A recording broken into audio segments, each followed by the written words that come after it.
Okay, welcome to Composting 101.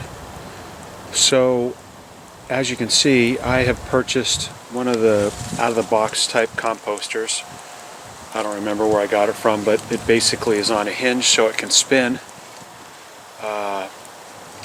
And you can see it's the first week of November, so you can see my pumpkin right there that I just put in a couple of days ago. Looks like some leaves have fallen in there. It's not molding or anything yet, but that's my latest addition. So just in terms of the basics of composting, there are two types of composting, aerobic and anaerobic. Aerobic is much more efficient and it creates a lot of heat. Anaerobic is less efficient, doesn't create as much heat, but eventually everything will turn into compost. Aerobic, though, the key thing you have to have is air. So that's the beauty of this unit, is that it can rotate, and you can rotate it every 2 or 3 days, and it can insert air into the process. You can kind of see, I think, that my most recent ads is I grew some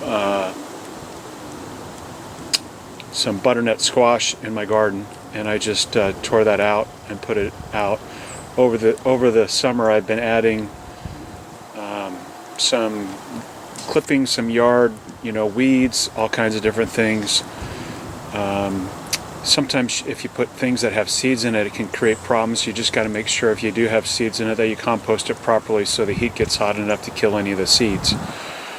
The best ratio for mix is 50% nitrogen, 50% carbon. Nitrogen are things like your lawn clippings. Carbon are things like leaves and butternut squash vines. So right now I think I may have a little too much carbon and not enough nitrogen. So over time I may need to add a few more lawn clippings in. Today I'm going to be cleaning out my garden and trimming up some tomatoes and some peppers that are left, partially frozen. Anyway, I'm going to insert them into this, and but again, I think I might be introducing even more carbon and not enough nitrogen. So that's kind of some of the basics. Here's the remainder of my garden that's left to be cleaned up, and a lot of what I'll be grabbing today. You can still see over to the right, that's where I grew a bunch of basil and the butternut squash, and I don't know if you can see in there, I've got drip lines. Best invention ever if you're a gardener to put in drip lines, because it just hook them up to your sprinklers and it just makes it so convenient. Anyway, you can kind of see what's left of my garden, and if you look closely, you can even see there's still tomatoes on the vines. There's a few. Some of them are ripening, so we'll get a few more tomatoes. They're not quite as juicy after they've been sitting on the vine, but they'll continue to ripen, and we haven't had a severe frost yet, so it hasn't killed them. But I just turned off the drip lines and the sprinklers before it gets cold because I need to blow them out. So that's what I'm going to be tearing out of some to add to my compost. All right, I'm going to put in one bag full of lawn clippings in here so that we can get some nitrogen. There's leaves mixed in there too, just because there's leaves on the lawn, so getting more leaves than grass.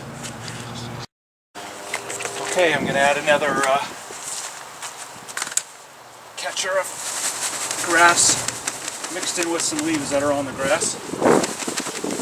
Pack this pretty tight so I can fit it all in.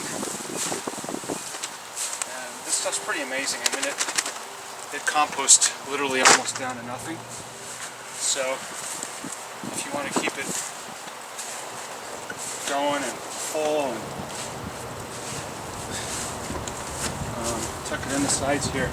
Then what I do with my garden clippings is I stand on top of them so that they're scrunched down as tight as possible. So when I put them on top, they're already compact, and I can get them in the composter.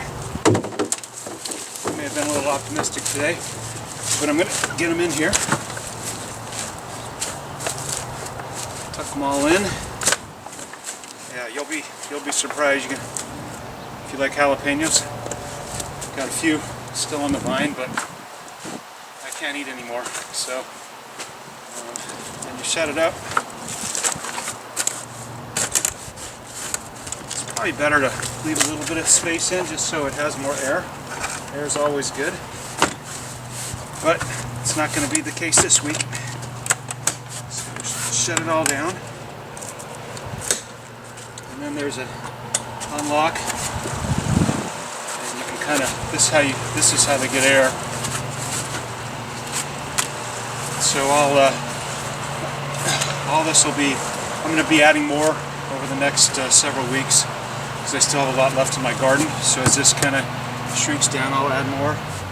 And then by springtime we'll have some great compost, maybe a few sticks and stuff left over, but should be ready to go. Anyway, for those wondering about my bees, I winterized them last week, put on the sugar mush, took off the sugar syrup. So they're tucked away for the winter at this point, but I'll check to make sure they don't use up all the sugar mush. Have a great day. Thanks. Bye.